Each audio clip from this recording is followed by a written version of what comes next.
दोस्तों मैं हूं विजय कुमार शर्मा, इलेक्ट्रो ज्ञान चैनल में आपका स्वागत है। दोस्तों आज के वीडियो में हम देखेंगे कि अर्थ रेजिस्टेंस को कैसे चेक किया जाता है। कि इंडस्ट्री में कई बार हमें अपने सिस्टम में जो हमने अर्थिंग यूज़ किया हुआ है या जहाँ जहाँ भी हमने अर्थ फिट बनाया हुआ है तो उस अर्थ रेजिस्टेंस को हमें चेक करना होता है टाइम टू टाइम। तो इसे किस मेथड से चेक किया जाता है आज के वीडियो में हम इसी को देखेंगे। तो जो मेरे चैनल्स पे नए हैं या वीडियो में नए हैं प्लीज़ वीडियो में लास्ट तक बने रहें क्योंकि आज का वीडियो बहुत ही इन्फॉर्मेटिव है। तो आइए वीडियो को शुरू करते हैं। तो जैसा कि आज का हमारा टॉपिक है how to check earth resistance, यानी अर्थ रेजिस्टेंस को कैसे चेक किया जाता है। तो जिस इक्विपमेंट से इसे चेक किया जाता है उससे हम थोड़ा सा देख लेते हैं। पहले ये मेरे पास एक अर्थ रेजिस्टेंस टेस्टर है जो कि डिजिटल अर्थ रेजिस्टेंस टेस्टर है। इसे हम कैसे यूज़ करते हैं, ये यहाँ पर कनेक्शन होते हैं और इसे हम यहाँ से हमें रेंज सेलेक्ट करना होता है। जैसे मान लीजिए हम 10 ओम पे करके जब हम इसे पुश करेंगे तो यहाँ पे डायरेक्ट यहाँ पे अर्थ रेजिस्टेंस डिस्प्ले पे आ जाएगा। लेकिन इसे कनेक्शन कैसे करना है, कैसे चेक करना है, आज की वीडियो में इसी को देखेंगे। तो अगर मैं इसे यहाँ रख लेता हूँ और इसी के टर्मिनल में यहाँ पे शो कर देता हूँ आपको।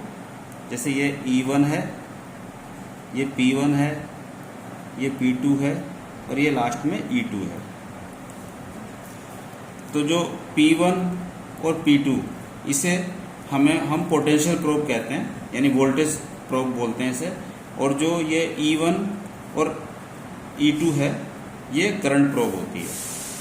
अब मान लीजिए आपका ये इलेक्ट्रोड है जिसका रेजिस्टेंस हमें चेक करना है और हमारे पास दो प्रोब हैं। तो हम क्या करेंगे, पहले ये जो टर्मिनल है इसको आपस में शॉर्ट कर लेंगे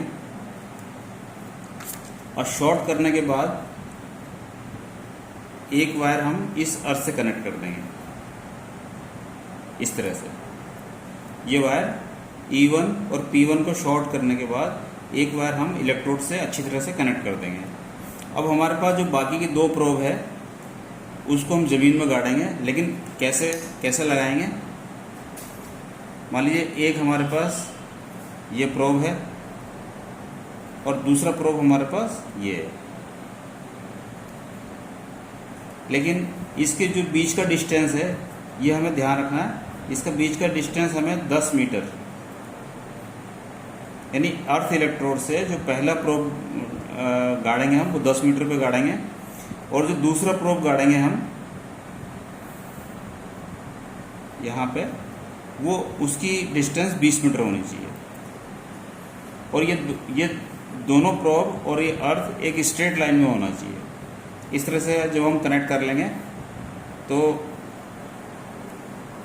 पहले प्रोब हमने इस इलेक्ट्रोड से 10 मीटर पे लगा दिया, उसे P2 से कनेक्ट कर दिया और ये जो लास्ट वाला जो प्रोब है इसे हम E2 से कनेक्ट कर देंगे। इस तरह से हम कनेक्ट करने के बाद जब हम इसे रेंज सेलेक्ट करेंगे, जैसे मान लीजिए 10 पे हमने सेट किया और जैसे हम इसको पुश करेंगे यहाँ पर हमें डायरेक्ट इसका अर्थ रेजिस्टेंस यहाँ पे डिस्प्ले पे आ जाएगा। लेकिन अब बात आती है कि अर्थ रेजिस्टेंस जो है वो होना कितना चाहिए।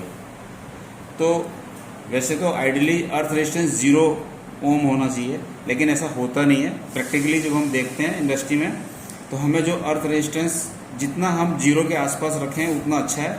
जैसे 0.5 ओम या 1.0 ओम या 1.5 ओम, इस तरह से ये अच्छा माना जाता है जितना 0 के नज़दीक में रहेगा। तो जनरली क्या होता है कि कॉपर के लिए हम 3 ओम तक रेजिस्टेंस जो है वो परमिशेबल होता है इंडस्ट्री में, और ये कॉपर के लिए है।